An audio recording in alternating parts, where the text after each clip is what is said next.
سرکار کے وصال کے بعد ایک مسافر مدینے میں داخل ہوا، دور حضرت ابوبکر کا ہے، اور اس نے آ کر کہا کہ میں فلاں سفر میں نبی کے ساتھ تھا، میں نے نبی کو کھجوریں کھلائیں، اپنے پلے سے میں نے نبی کو کھجوریں کھلائیں۔ انہوں نے فرمایا جب مدینے آؤ گے تو میں بھی اپنے ہاتھ سے تمہیں کھجوریں دوں گا، میں آیا ہوں، مجھے کھجوریں چاہیے۔ حضرت ابوبکر نے فوراً آواز دی علی کو بلاؤ۔ تھکے نہیں میری باتوں سے بھائی؟ مولا علی تشریف لائے، یا علی نبی نے اس سے وعدہ کیا تھا اسے کھجوریں دے دیں۔ مولا علی نے کھجوریں دے دی، 3 مشت کھجوریں اسے دے دی۔ تو وہاں بیٹھے ہوئے ایک صحابی محترم نے کہا کہ یا ابوبکر یہ کام تو آپ بھی کر سکتے تھے۔ فرمایا جب میں ہجرت کی رات غار میں نبی کے ساتھ تھا تو ساری رات یا اللہ کی بات ہو رہی تھی یا علی کی۔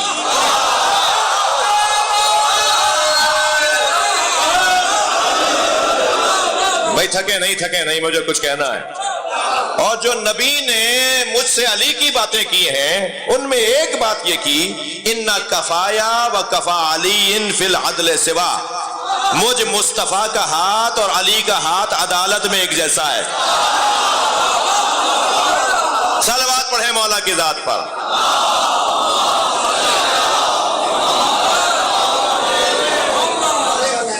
احترام سب کا رہے، جس کی جو محنت ہے اس کا خیال رکھنا اور ان کا احترام کرنا۔ ایک اور احسان حضرت ابوبکر کا آپ کو سنا دوں، 2-4 ہی بسم اللہ کہہ رہے ہیں، کیا کروں۔ سورہ مبارکہ نور نازل ہوا، آیت نمبر 36، تھک تو نہیں رہے؟ فی بیوت اذن اللہ ان ترفع ویذکر فیہا اسمہ ویسبح لہ فیہا بالغدو والآصال۔ ان گھروں کو اللہ کا حکم ہے کہ اللہ کا حکم ہے ان گھروں کو تعمیر کرو جن گھروں میں اللہ کا نام لیا جاتا ہے، اور جن گھروں میں اللہ کی تسبیح صبح و شام کی جاتی ہے۔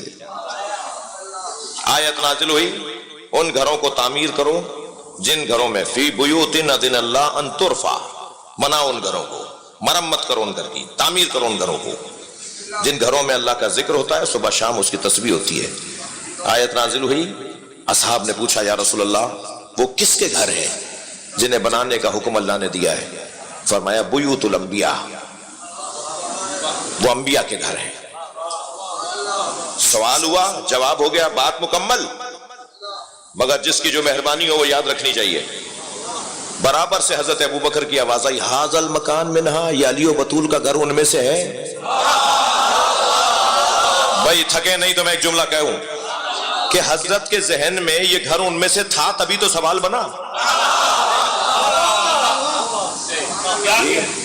سوال ہی جب کر رہے ہیں نا، جب حضرت کے ذہن میں تھا کہ یہ گھر ان گھروں میں سے ہے، جیسے ہی کہا نا حضرت ابوبکر نے یہ مکان علی و بطول کے گھر کی طرف، یہ مکان ان گھروں میں سے ہے، بیوت الانبیاء، انبیاء کے گھر، میرے مولا نبی نے بے ساختہ فرمایا نعم من افضلہا، یہ ان سب سے افضل ہے۔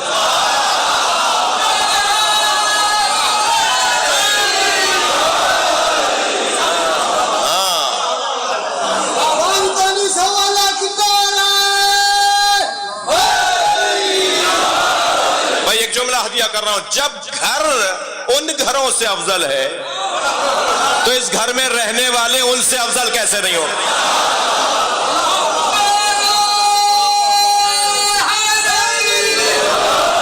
صلوات پڑھیں گے محمد و آل محمد۔ توجہ کر لیا آپ نے؟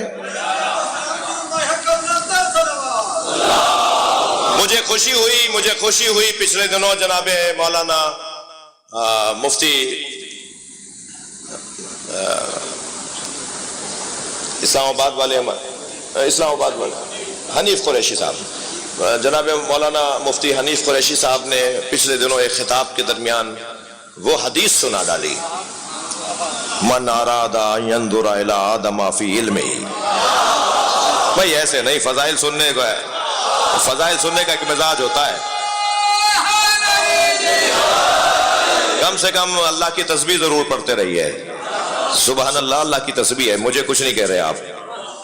من اراد ان ينظر الى آدم فی علمہ، جو چاہتا ہے حضرت آدم کو ان کے علم میں دیکھے۔ وَإِلَى نُوحَ فِي حِلْمِهِ، اور جو چاہتا ہے کہ حضرت نوح کو دیکھے کہ ان کا حلم کیسا تھا. وَإِلَى إِبْرَاهِيمَ فِي خُلْعَتِهِ، اور جو چاہتا ہے کہ دیکھے ابراہیم کی خلعت کیسی تھی. وَإِلَى يُوسُفَ فِي جَمَالِهِ، جو یوسف کو ان کے جمال میں دیکھنا چاہتا ہے. اور پھر فوراً فرمایا فَلْيَنظُرْ إِلَى عَلِيِّ بْنِ أَبِي طَالِبٍ، وہ اکیلے علی کو دیکھ لے، نبیوں کو دیکھنے کا ثواب ہو جائے گا.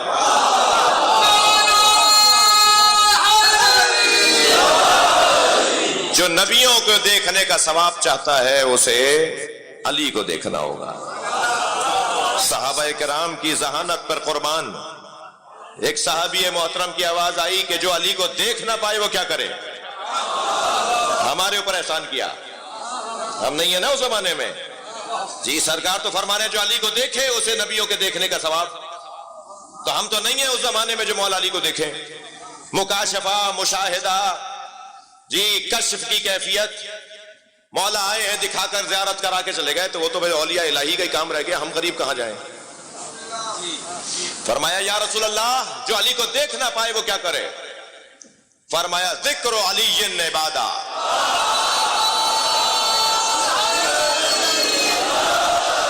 علی کا ذکر عبادت ہے.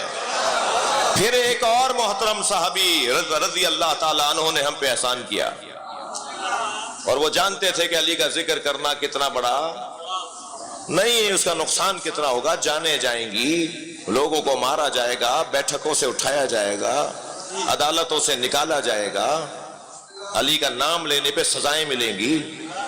تو انہوں نے ہم پہ احسان کیا اور کہا کہ اگر کوئی ذکر علی بھی نہ کر پائے تو فرمایا حب علی عبادہ.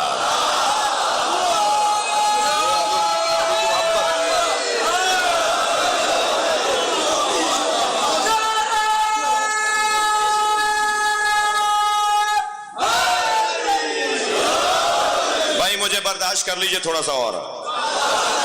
علی کی محبت، اللہ کی عبادت. کوئی مجلس ایسی نہیں ہونی چاہیے، نبی کی آرزو بتا رہا ہوں، سرکار کی آرزو ہے تمہاری کوئی نشست ایسی نہ ہو جس میں میرے علی کی بات نہ ہو.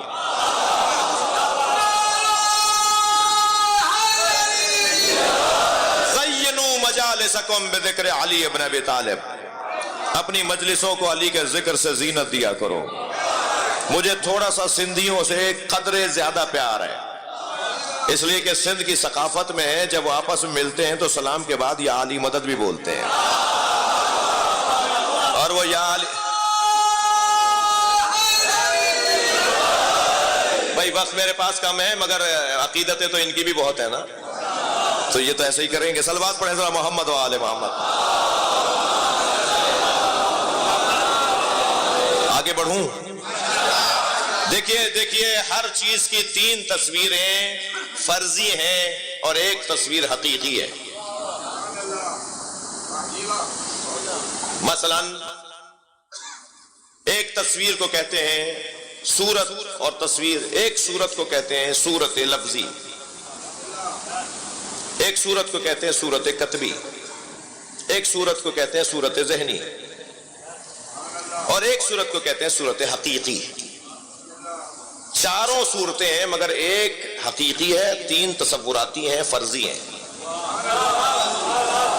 جی خانہ کعبہ لکھتے رہیں، کاغذ بھر ڈالیے آپ کعبہ کعبہ کعبہ. یہ کتبی ہے مگر عمرہ نہیں ہوگا، حج نہیں ہو پائے گا لکھنے سے، کعبہ لکھنے سے. مکہ مکہ لکھتے رہیے نہیں ہوگا حج. سوچتے رہیے کعبہ کعبہ، حج نہیں ہوگا. بولتے رہیے کعبہ کعبہ، حج نہیں ہوگا. صورت حقیقی اپنانا پڑے گی، جانا پڑے گا، کعبے کے گرد طواف کرنا ہوگا، تب جا کے عمرہ مکمل ہوگا، حج مکمل ہوگا. قربان جائیں علی پر. علی علی بولے عبادت، علی علی لکھے عبادت، علی علی سوچے عبادت، علی کا دیدار کر لیں عبادت.